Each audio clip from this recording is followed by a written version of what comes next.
Good afternoon. Dwayne here, Dry Creek Wrangler School.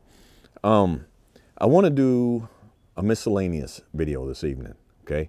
Want to cover just odds and ends about some things. There's some questions and comments that have come up on the internet that I just want to address. Nothing ugly or bad or anything.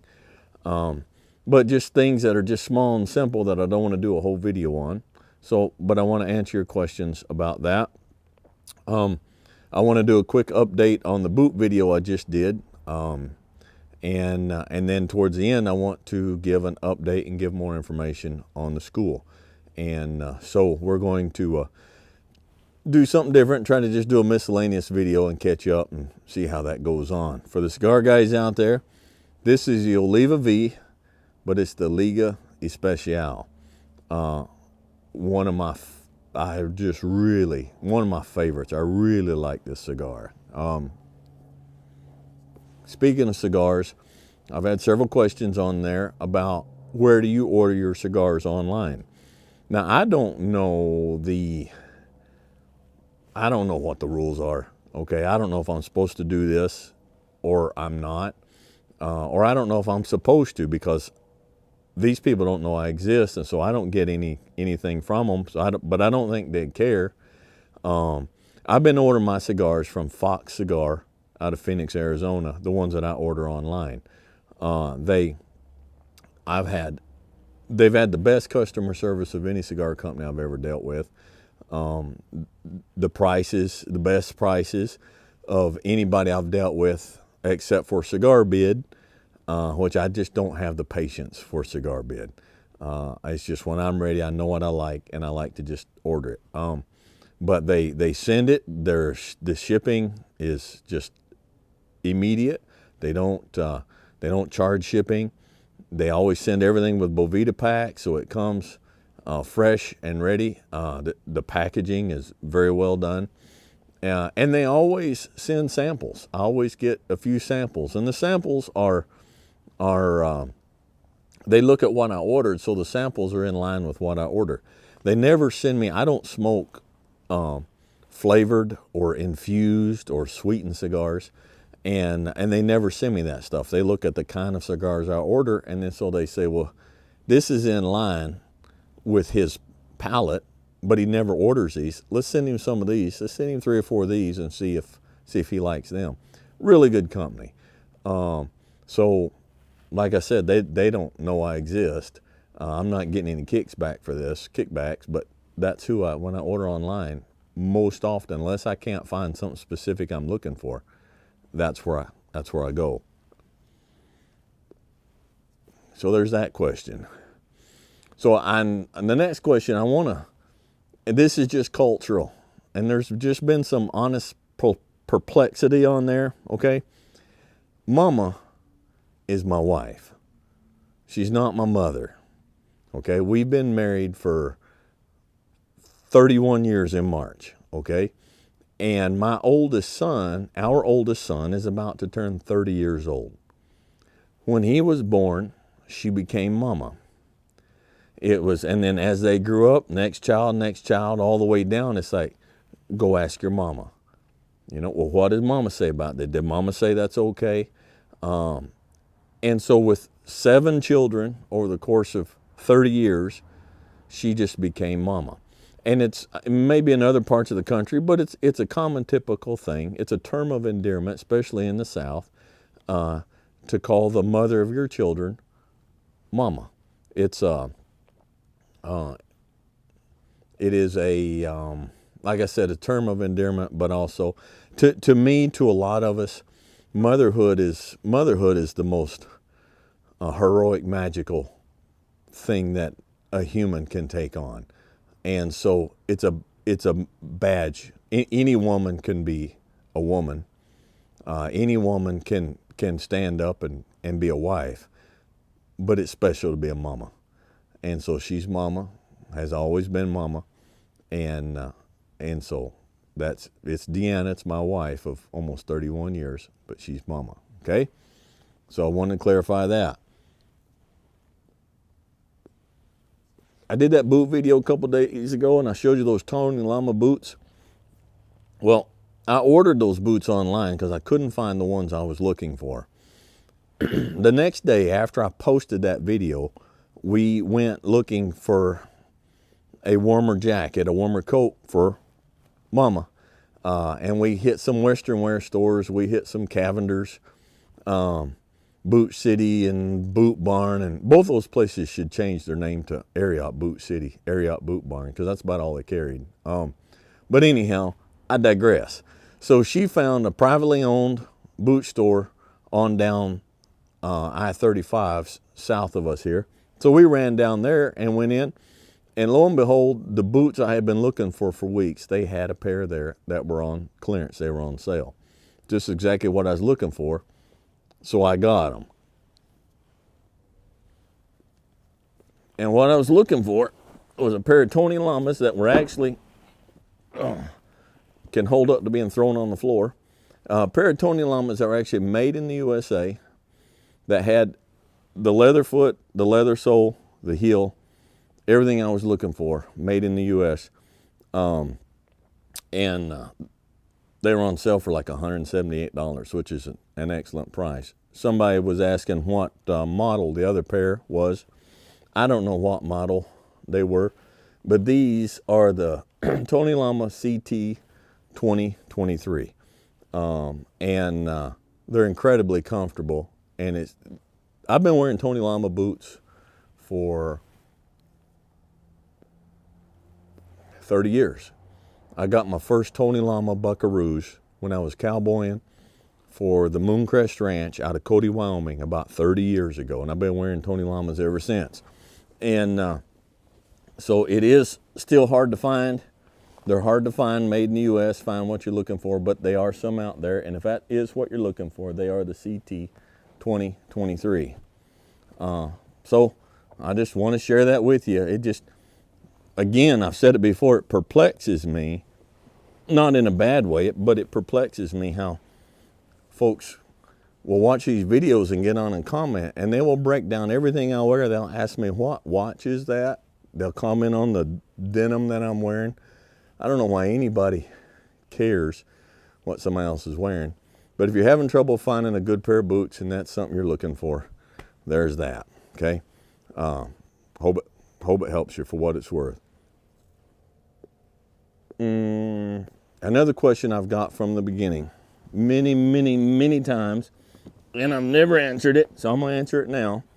On one of the old videos, I was wearing my cartridge belt, my gun belt, and it's double row 44 Magnum, 4570 across the back, and I've had a ton of people ask, what brand is that belt? Where did you get it? Who made it? I got it off of eBay. Okay, off of eBay.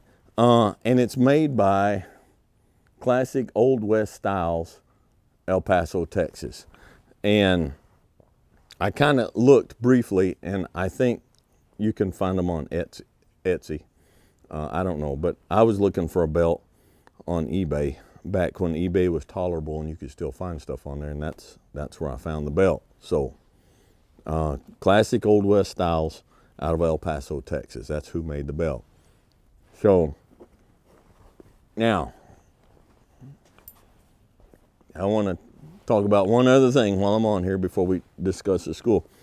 So, I did a video a few weeks ago, and I will post the link. I'll put a link to it in the description on catching a horse that's hard to catch. And a lot of comments on that video, predominantly positive comments, okay? And I'm not going to address the negative ones. The negative ones were so few, and they were so stupidly negative, they're not even worth addressing.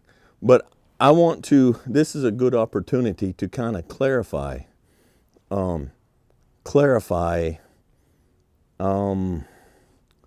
rooms of horsemanship. Let's illustrate it like that. If horsemanship is a house, there are different rooms. Now, there are some aspects, some philosophies of horsemanship that I have tried to share from the beginning here, and I still haven't gotten it across yet. And that's on me, okay? That's on me.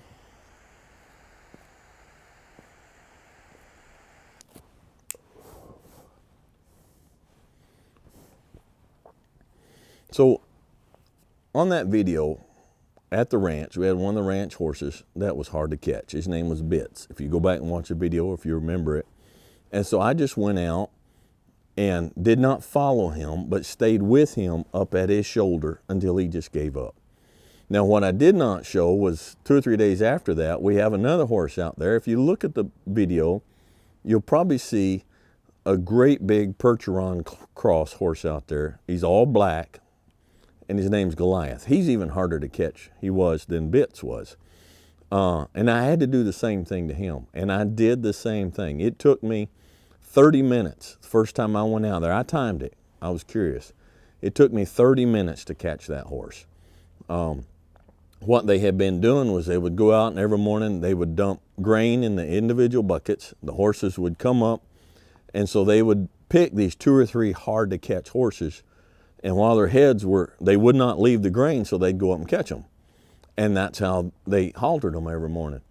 And well, if you only had 2 or 3 rides, 2 or 3 riders scheduled, and so you only caught 2 or 3 horses, and then all of a sudden in the middle of the day, you get an unexpected bus load come in, you got to catch all the horses. You couldn't catch those 2 horses. So they didn't get ridden. And so I did with Goliath what I did with Bits. It took me 30 minutes. And the next time I went out, I timed it. It took 7 minutes. The next time I went out, it took like 1.5 minutes. And he was not very energetic about it. Now, a lot of comments about, my dad did this, my grandpa did this, I did this, make them your friend. If you do this, they want to catch you. If they do this, then, all this stuff. And all of that is positive and right for where it is. Okay, let me explain. And all I'm wanting to do is to give you a little bit broader understanding of a little bit more that is out there. When you have your own personal horse on your own personal property, your own personal place, you have certain liberties that you can do. But this channel is Dry Creek Wrangler School. And while I cover a lot of stuff that's for all private horse owners and horse all the way across the board, there's some things that are just specifically geared to help the professional. The ranch I was working on in Colorado, I came in and we were going to move a lot of cattle, and the boss said, you're going to ride that big dun today. Well, that big dun, it was the same thing, did not want to be caught. And then, next week went out and we had some horses, we had some pairs to separate, and he said, ride that sorrel mare.